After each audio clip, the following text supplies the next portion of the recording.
अस्सलाम वालेकुम वरहमतुल्लाहि वबरकातुहू। दोस्तों, क्या हाल चाल है? ठीक है? तबीयत से ठीक है?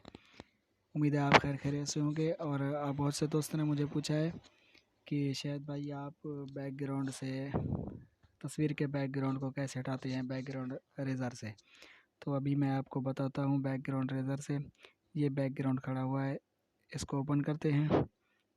ये देखें, कुछ इस तरह का ओपन करने के बाद इस तरह का इंटरफेस आएगा। इसके बाद क्रिएट पे,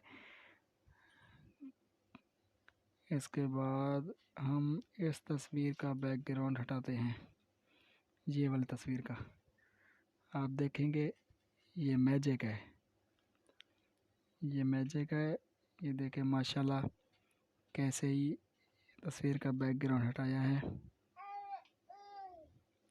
तो इस तस्वीर को पिक्सल लैब में ले जाते हैं, पिक्सल लैब में इंपोर्ट करते हैं।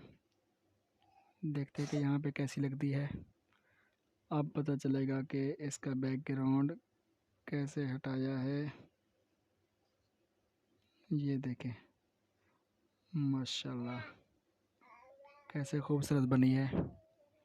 तो अगर मेरी वीडियो आपको ये पसंद आई है तो मेरे चैनल को सब्सक्राइब कर दें, बेल आइकन को दबा दें ताकि हर आने वाले नई नोटिफिकेशन आप तक पहुंच सके। शुक्रिया।